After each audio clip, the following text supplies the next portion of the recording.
I wasn't supposed to be home that afternoon. That's what made it perfect for her. But life has a way of handing you the truth when you least expect it. I walked in through the front door, tired from work, only to be greeted by sounds I should never have heard in my own home. Moans, heavy breathing, a voice I recognized all too well, my wife, Jessica. But the words she was gasping weren't for me. "Oh yes, you're the best. Harder, baby." The world around me froze. My stomach twisted into knots. My hands clenched into fists, nails digging into my palms so hard they could have drawn blood. I should have stormed in, but my feet felt like they were made of stone.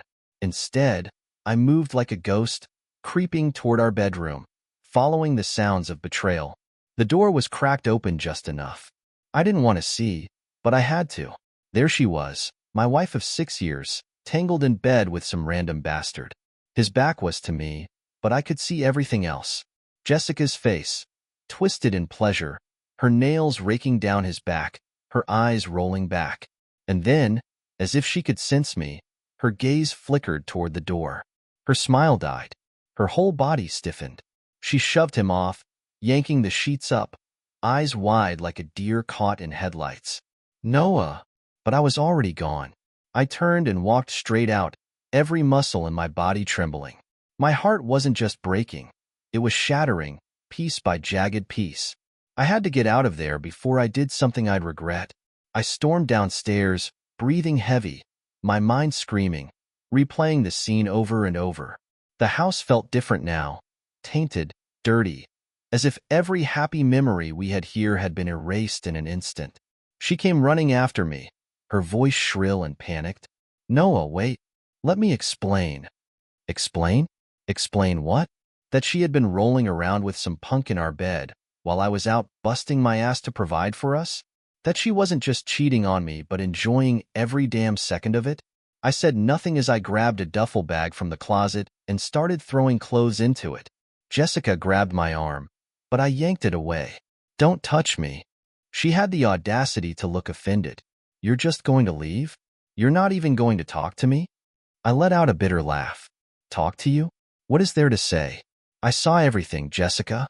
I heard everything. I hope it was worth it." She crossed her arms, her panic slowly morphing into something else, defensiveness. "You weren't supposed to be home." I froze. She realized too late what she had just said. I turned to her slowly, my jaw tightening. "I wasn't supposed to be home? That's what you have to say." Her face flushed. "That's not what I meant." "Bullshit," I snapped. "You're mad that I caught you. That's all this is to you, isn't it? Not regret, not guilt, just inconvenience." She huffed, rolling her eyes. "Look, Noah, it's not like you've been the perfect husband. You're always working, always tired, and honestly, our marriage has been dead for a while. Can you really blame me?" I felt something inside me snap. "Oh, so this is my fault now?" I threw my bag over my shoulder and walked past her. "You could have talked to me. You could have told me you weren't happy. But no, you decided to spread your legs for some random asshole instead." She sneered. "Don't act like some saint. You've been emotionally distant for months. I needed attention. At least someone was willing to give it to me." I clenched my jaw so hard I thought my teeth would crack. "Enjoy your attention, Jessica, because after today, you'll never get a second of mine." She paled. "Wait, Noah, please. We can fix this." But I was already at the door. I turned back one last time. "Goodbye, Jessica." Then, I walked out. I didn't look back. Not once. As I stepped out of the house, our house, I realized how heavy the air felt. My chest was burning, my jaw clenched so tight I thought my teeth might crack. The weight of betrayal sat on my shoulders like a boulder. I threw my bag into the trunk of my car and got in, slamming the door shut. My fingers gripped the steering wheel so hard my knuckles turned white. I needed to go somewhere, anywhere, far away from that house, far away from her. But as soon as I started the engine, my phone buzzed on the passenger seat. "Jessica." I let it ring. Then another call. And another. Then a message. "Noah, please come back. We need to talk." I let out a humorless laugh. Now she wants to talk. I threw the phone down and drove. I didn't even know where I was going. My mind was a swirling mess of rage, heartbreak, and disbelief. Every time I blinked, I saw her tangled in the sheets, saw her lips whispering things meant only for me, to someone else.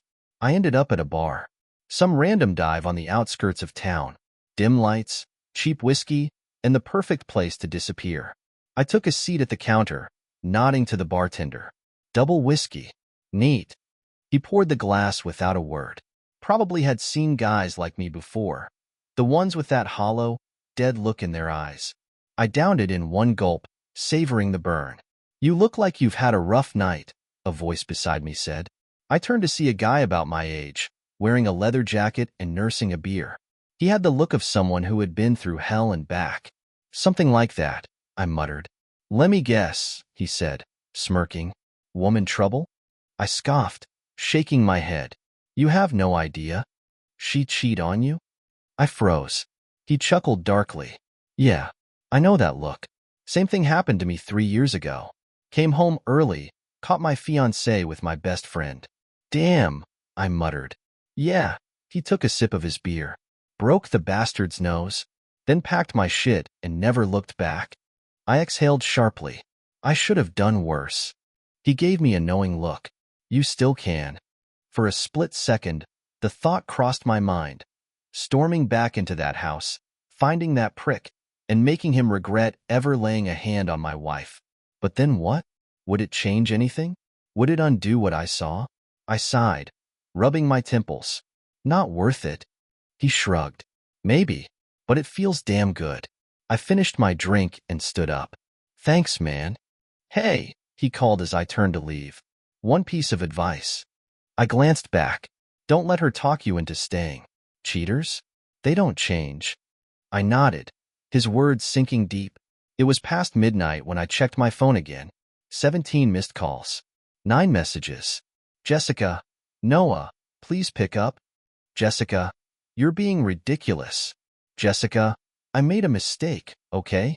But we can fix this. Jessica, are you seriously ignoring me? Jessica, at least come get the rest of your stuff. Jessica, Noah, I swear, if you don't answer me. The last message made me pause. Jessica, fine. If you don't want to talk to me, maybe you'll want to talk to him. My blood ran cold.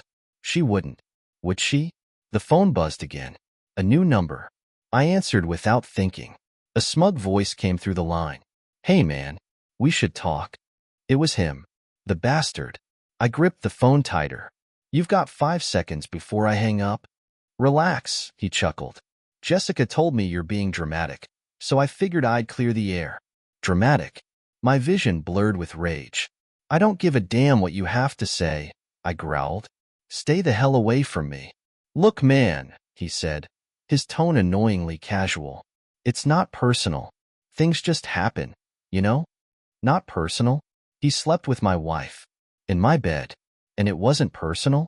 You still there? He asked. Or are you too busy crying about it? That was it. I hung up before I could say something that would make me drive back there and do something I'd regret. But I wasn't going to let this slide. Jessica wanted to play games? Fine. She was about to lose everything. The next morning, I met with a divorce lawyer. How fast can we make this happen? I asked as I sat across from him in his office. The lawyer, an older man with sharp eyes, leaned back in his chair. Depends. Do you want to fight for the house? Assets? Alimony? I shook my head. I don't want a damn thing from her. I just want out. He nodded. That makes it easier. If she agrees to sign, we could be done in a couple of months. Good, I said, because I'm done with her. But something told me Jessica wasn't going to make this easy. She wasn't the type to accept consequences, and I had a feeling this was just the beginning of her games. I woke up feeling like I had been hit by a truck. Sleep had barely come, and when it did, it was filled with images I couldn't escape. Jessica's face twisted in pleasure, the smug voice of that bastard on the phone, the sheer humiliation of knowing I had been played for a fool. But today wasn't about dwelling on the past. Today was about ending this. I checked my phone. More missed calls from Jessica, more messages, all variations of the same desperate nonsense. Noah, don't do this. Let's just talk, please. You're really going to throw everything away over one mistake? I love you, Noah. She loved me. I nearly laughed. If this was love, I'd rather be hated. I ignored every single message and drove straight to Jessica's house. No, my old house. The place felt foreign now, like I had never lived there. Like it belonged to someone else. Maybe it did. I wasn't there to fight. I wasn't there to listen to her lies. I was there to pack my things and leave for good. The second I stepped through the door, Jessica was waiting.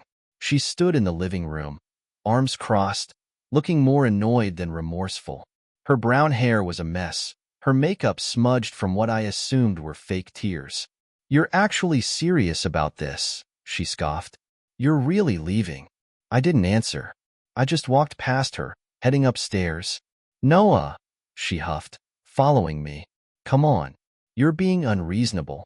I stopped at the bedroom door, looking inside. The sheets had been changed, probably the first thing she did after I walked out. She wasn't even ashamed. I shook my head and started grabbing my clothes from the closet, stuffing them into my bag. Jessica stepped closer, dropping her voice to something softer, something that used to work on me. We don't have to do this, baby. It was just a mistake. I zipped up my bag and turned to her. A mistake? She nodded eagerly. Yes. I was lonely. I was feeling neglected. You were always working. I cut her off. So instead of talking to me, you decided to invite some loser into our bed? Her face twisted. He's not a loser. I laughed. That was all I needed to hear. You don't even regret it, I muttered. You regret getting caught? Jessica rolled her eyes. Oh my God, Noah. Do you hear yourself? You're acting like I murdered someone. People cheat. It happens. I clenched my fists. Not in my marriage. Well, newsflash, she said, smirking. Your marriage is over. I nodded. It sure is. I grabbed my bag and walked out. That should have been the end of it. But Jessica wasn't done playing. 3 days later, I was at my friend Tyler's place, crashing in his guest room while I figured things out. Tyler had been my best friend since college, and when I told him what happened, his first reaction was exactly what I expected. That bitch, he had said. Yeah, that summed it up. I was scrolling through my emails when I saw it. An alert from my bank. $2,500 withdrawn from our joint account. My heart stopped. I clicked on it. Jessica. That bitch. I immediately called her. She answered on the second ring. Finally, she said. I was starting to think you blocked me. Why did you take money from our account? I demanded. Jessica sighed dramatically. Relax. I needed it for some things. You don't get to just take money, Jessica. I'm filing for divorce. That account is half mine. Not for long, she said sweetly. Might as well use it while I still can. My blood boiled. Put it back. She laughed. Noah, you left me. I think the least you can do is help me out a little, don't you? I gritted my teeth. Put it back, or I'll freeze the account. You wouldn't dare, she said, her tone shifting. Watch me. I hung up, logged into my bank, and transferred everything into a private account under my name. Then, for good measure, I froze the joint one. A minute later, my phone rang again. Jessica. I let it ring. Then a text. You're really going to be this petty? Petty? I smirked. She hadn't seen anything yet. That night, Tyler and I sat in his living room, a bottle of whiskey between us. So what's next? He asked. Divorce papers are being drafted, I said. She's going to fight it, though. She's not the type to let go easily. Tyler snorted. Let me guess. She's going to try to make you the bad guy. I nodded. Wouldn't be surprised. Tyler leaned forward, smirking. So what's your move? I exhaled slowly. I don't know, but I'm not going to let her win. Because Jessica? She wasn't just a cheater. She was a liar, a manipulator, a user. And she was about to learn that I wasn't the same fool who trusted her 6 years ago. This time, I was ready for war. Jessica was many things, a liar, a cheater, a manipulator, but smart wasn't one of them. After freezing our joint account, I expected her to blow up my phone again. Instead, she went silent. That silence wasn't peace. It was the calm before the storm. I spent the next few days preparing for the inevitable. My lawyer was working on the divorce papers, and I was gathering everything I needed. Financial statements, messages, proof of her affair. I wanted this divorce to be airtight. No loopholes. No chance for her to come crawling back and claiming anything that wasn't hers. And then, the storm hit. It started with a phone call from my boss. "Noah," he said, his voice unusually tense. "I just had an interesting conversation with someone claiming to be your wife." My stomach dropped. "What?" "She called HR," he continued. "Said she needed proof of your income for a financial dispute." My grip on the phone tightened. Jessica was trying to screw me over. "Don't worry," my boss said. "We didn't give her anything. Just thought you should know." I thanked him and hung up, feeling my pulse hammer in my ears. Jessica wasn't done playing games. She was looking for leverage. She wanted to come after my money. I wasn't about to let that happen. I drove straight to my lawyer's office. The second I walked in, he looked up from his desk, already sensing the tension. "She made a move, didn't she?" he asked. I sat down, exhaling sharply. "She tried to get my income information from my company." He nodded, unsurprised. "She's gearing up for a financial fight. If she can prove you make significantly more than her, she might try to get alimony." The thought made me sick. Jessica? Taking my hard-earned money after everything she did? Not a chance. "How do we stop it?" I asked. "First," my lawyer said, flipping through his notes, "we file immediately. The sooner we get the divorce rolling, the harder it'll be for her to pull anything. Second, we cut off any remaining financial ties. If your name is still on any accounts, bills, or shared assets, remove it." I was already a step ahead. The bank accounts were separated, and I had moved into Tyler's place. The only thing left was the house. "She can have the house," I said. "I don't want it." My lawyer raised an eyebrow. "Are you sure? That's a major asset." "I don't care," I said firmly. "She can rot in it." He smirked. "Fair enough." I signed the papers. It was official. Now, all I had to do was deliver them to Jessica. I didn't give her a warning. No texts, no calls. I wanted to see the look on her face when she realized I was done playing her games. When I arrived at the house, her car was in the driveway. My stomach turned as I walked up to the door, knowing what was on the other side. Her lies, her manipulations, her pathetic attempts to twist this in her favor. I knocked. A few seconds later, Jessica opened the door. She looked different, not in a good way. Her eyes were puffy, her hair messy, like she had been crying or drinking. For a second, I almost felt sorry for her. Almost. Then she opened her mouth. "Oh, look who finally decided to show up," she sneered, leaning against the doorframe. "Came to beg me to take you back?" I didn't even blink. I pulled the divorce papers from my jacket and handed them to her. Her smirk disappeared. "What's this?" she asked, flipping through the pages. "Divorce," I said. "It's over, Jessica." She laughed. Actually laughed. A bitter, hollow sound. "You're joking," she scoffed. I said nothing. She glanced back at the papers, her face twisting. "You're really doing this? Just like that? No discussion, no?" "You had your chance to talk," I interrupted. "You lost it when you spread your legs for someone else." Her face turned red. "You're being dramatic, Noah." There it was again. Dramatic. I took a deep breath, forcing myself to stay calm. "Sign the papers, Jessica. Make this easy on yourself." Her expression shifted. Anger, then desperation. "And what if I don't?" I met her gaze. "Then I'll drag this through court. I'll make sure everyone knows exactly what you did. Your friends, your family, your coworkers. I'll make sure you walk away with nothing." For the first time, I saw fear in her eyes. She knew I wasn't bluffing. Her lips parted like she was about to argue, but then she stopped. She glanced at the papers again, then back at me. "You think you're so righteous," she muttered. "But you're not innocent, Noah. You were never around. You never paid attention to me." I clenched my jaw. "You want to blame me for this?" She didn't answer. I exhaled slowly. "Sign the papers, Jessica, or I'll make sure you regret it." She held my gaze for a long moment. Then, finally, she grabbed the papers and slammed the door in my face. Fine by me. She could lock herself in that house. She could cry, scream, blame me all she wanted. But I was free. And she was just a bitter memory. Walking away from that house should have felt like victory. The divorce papers were in Jessica's hands, and she had no choice but to face the reality of what she had done. But deep down, I knew her too well. Jessica wasn't the type to give up. She was the type to sink her claws in and drag me down with her if she could. I spent the next few days waiting for her next move, constantly checking my phone, expecting some kind of explosion. But for once, she was quiet.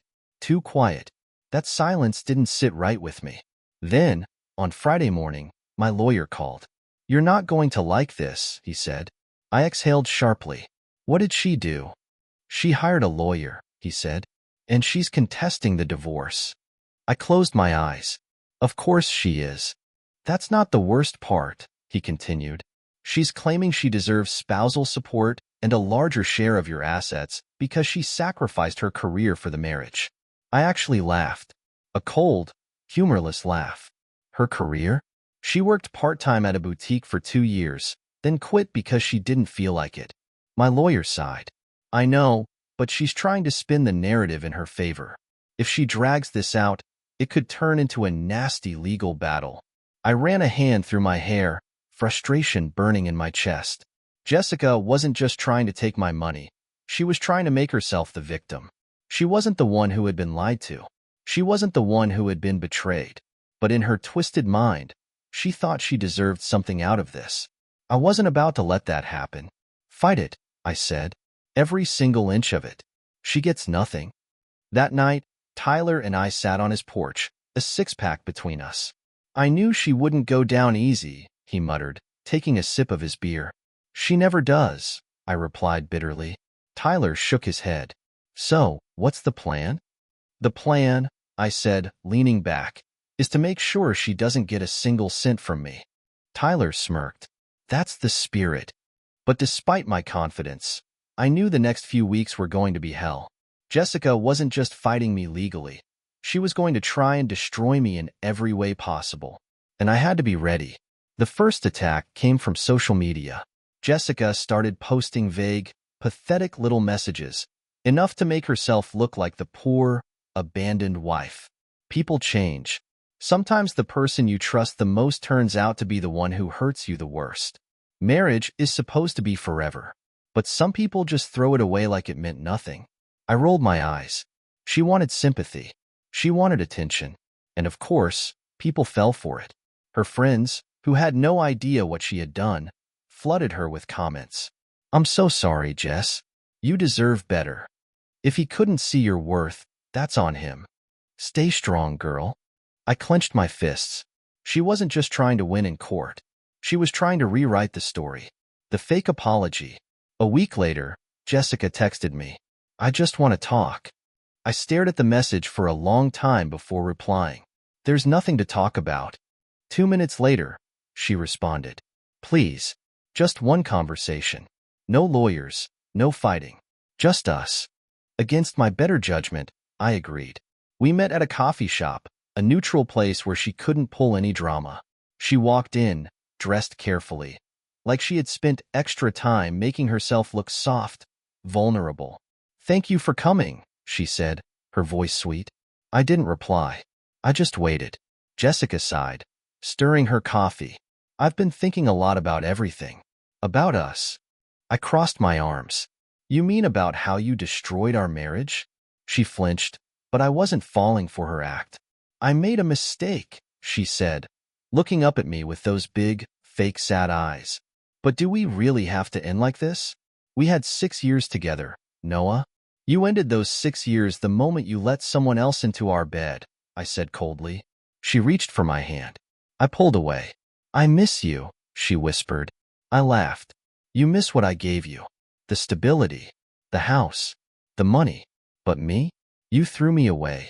Tears welled in her eyes. It wasn't like that. Cut the act, Jessica, I snapped. You're not sorry. You're just scared because you're losing. She stared at me, her mask slipping. I don't want to fight, Noah. Then sign the papers. Her lips parted like she was about to argue, but she stopped herself. She wasn't here to apologize. She was here to see if she still had control over me. She didn't. I stood up. I hope you enjoy that house, Jessica, because that's all you're getting. I walked away, leaving her sitting there, watching her last chance slip away. The next morning, my lawyer called. She signed the papers.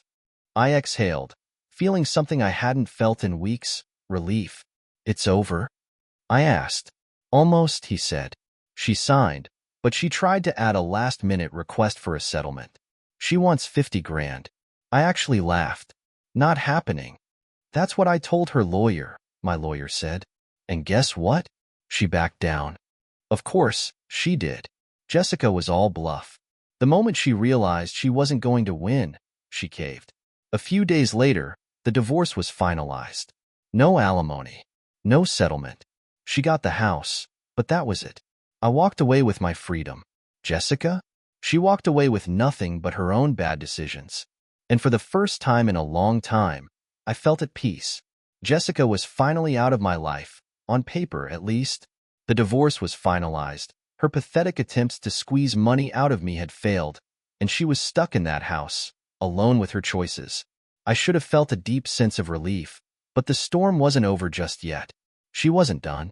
I should have known she wouldn't just disappear quietly. A woman like her never lets go without taking one final swing. It started small, things that seemed coincidental at first.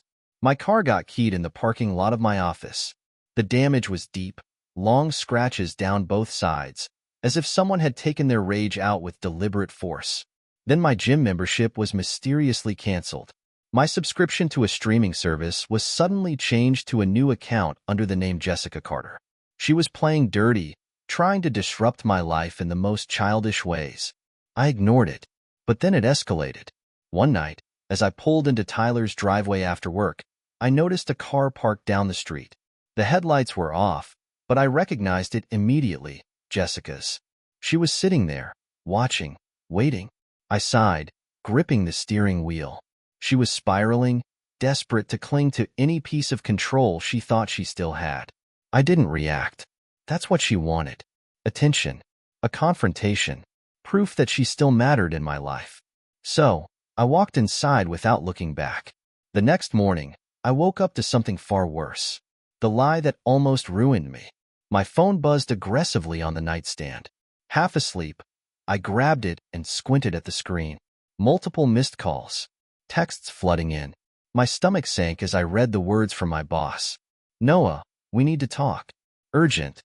I sat up instantly, adrenaline surging through me. What the hell was happening? I checked the other messages, some from coworkers, others from old mutual friends. Then I saw it. Jessica had made a public post on social media, claiming I had been emotionally abusive during our marriage. Not just that, she implied that I had threatened her when she asked for a divorce.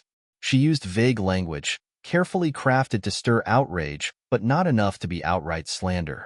And the comments, God, the comments. People I hadn't spoken to in years were chiming in, offering their support, praising her for her bravery. She had rewritten the narrative completely. In her version, I was the villain. I clenched my fists, trying to control the pure fury burning in my veins. She had tried to take my money and failed. Now, she was coming for my reputation. I wasn't going to let that happen. I walked into my boss's office that morning, ready for battle. He looked up as I entered, his face serious. Before you say anything, he started. I don't believe a damn word of it. I exhaled, tension easing slightly. But, he continued, this kind of thing spreads fast. If it reaches clients, it could be a problem. I nodded. I get it. And I'm handling it. The first thing I did was call my lawyer. He had anticipated something like this and already had a plan in place. She can't legally accuse you of abuse without evidence, he assured me. But if this post affects your job or future opportunities, we can sue for defamation. Do it, I said immediately. I had let Jessica get away with too much already. By that evening, a formal cease and desist letter had been sent to her inbox. She had two choices, delete the post or face legal consequences. Her response was predictable. She played the victim. She sent teary messages, claiming she had just been venting and never meant for things to get out of hand. But I knew her better than that. She had wanted revenge. She just hadn't expected me to fight back. Hours later, the post was gone. She had lost. Again. After that, Jessica seemed to implode. Mutual friends started telling me stories about how she had been spiraling since the divorce, how she drank too much, how she jumped from one guy to another, looking for someone to replace the life she had thrown away. She had destroyed herself. One night, she called me. I didn't answer. She left a voicemail, her voice slurred, half crying, half rambling. I just wanted to talk.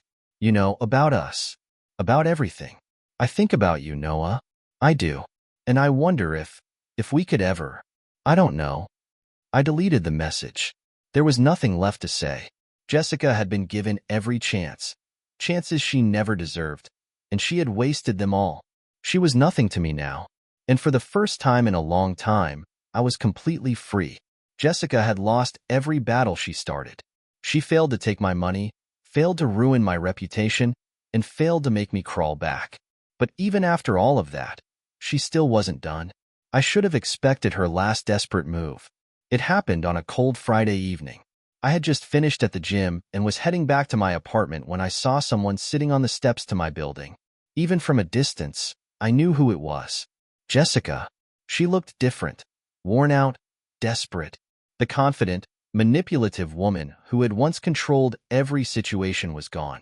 In her place was someone disheveled, eyes hollow from lack of sleep, makeup smudged from what I assumed were fake tears. I sighed, already knowing this conversation would be a waste of time. I stepped past her and unlocked the door, ignoring her presence like she was a ghost from my past. But she shot up from the steps and grabbed my arm. "Noah," she whispered. I froze, not because of her touch, but because I could hear the sheer panic in her voice. She wasn't here to yell. She wasn't here to manipulate. She was here because she had nothing left. I turned to face her. "What do you want, Jessica?" I asked, voice cold. Her bottom lip trembled. I just wanted to see you." I laughed, a bitter sound cutting through the cold night air. "See me? After everything you've done?" She swallowed hard, as if trying to gather the right words. "I miss you, Noah." There it was. The last trick up her sleeve. She had lied. She had cheated.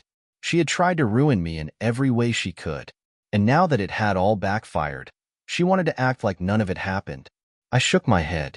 "You don't miss me. You miss the life I gave you." She flinched. "You had everything," I continued.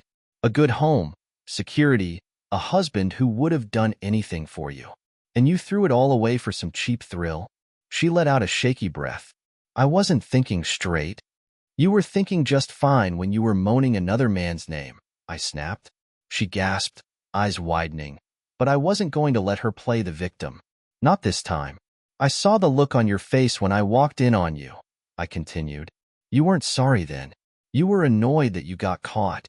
She opened her mouth to protest, but I cut her off. "You ruined your own life, Jessica, and now you want me to fix it? To take you back like nothing happened?"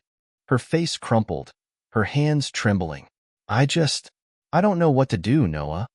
"That's not my problem," I said firmly. "Not anymore." A silence stretched between us, thick and suffocating.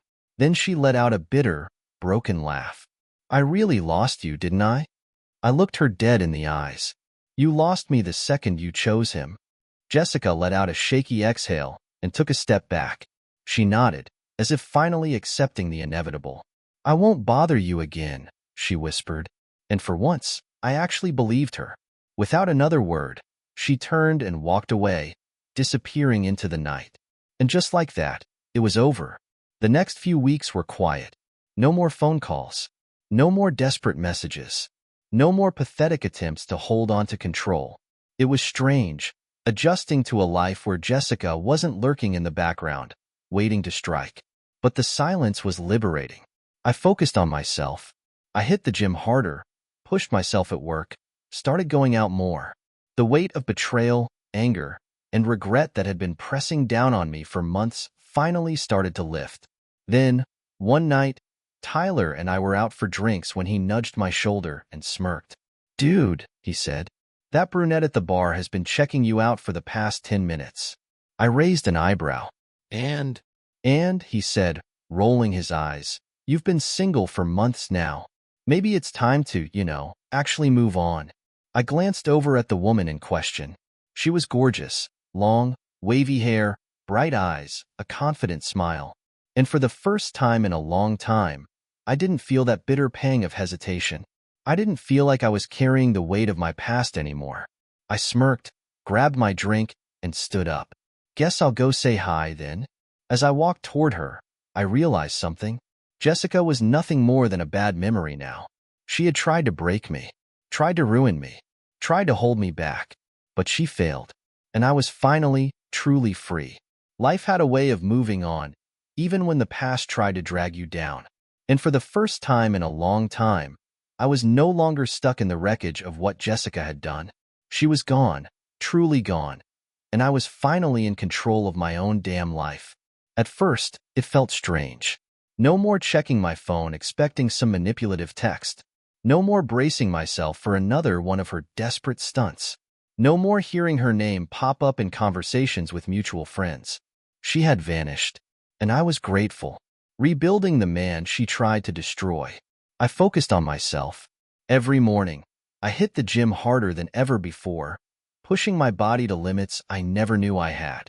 The pain of lifting, the sweat pouring down my back, it was real. It reminded me that I was still standing, still breathing, still fighting. Work became easier. No distractions.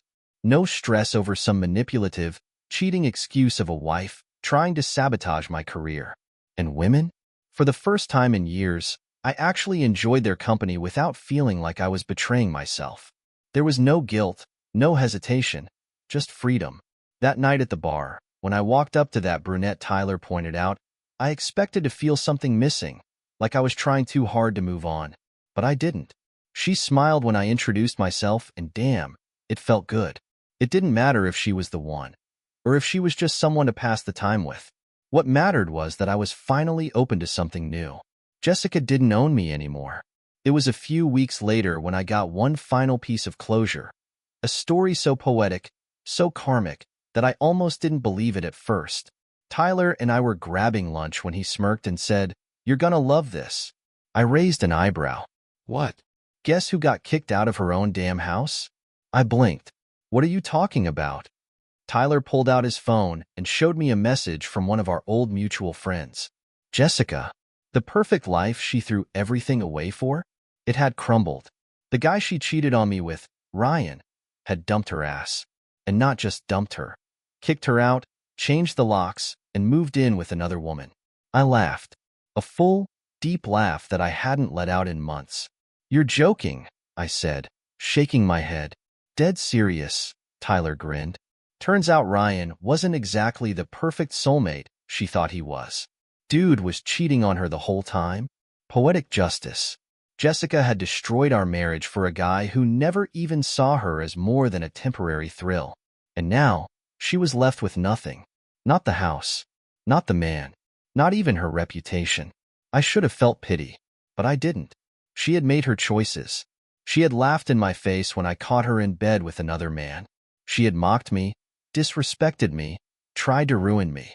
And now? Now she was paying for it. The last message. That night, as I was relaxing at home, my phone buzzed. I glanced at the screen. Jessica.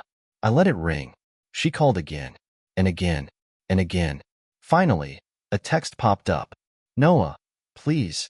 I just need someone to talk to. I stared at the words for a moment. Years ago, I would have dropped everything to be there for her. No matter how much she hurt me, I would have convinced myself that she still needed me. But now, I didn't even feel the urge to respond. I deleted the message, blocked her number, and for the first time in my life, I felt nothing. No anger, no pain, no regret, just peace. Jessica was gone. The man she tried to break no longer existed. And the man who stood in his place? He was stronger than ever. Betrayal does something to you.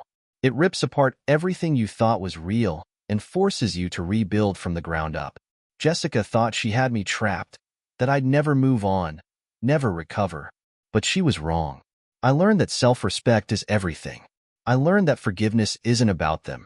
It's about freeing yourself from their control. And most of all, I learned that the best revenge isn't anger. It's not begging for answers. It's not waiting for an apology that will never come.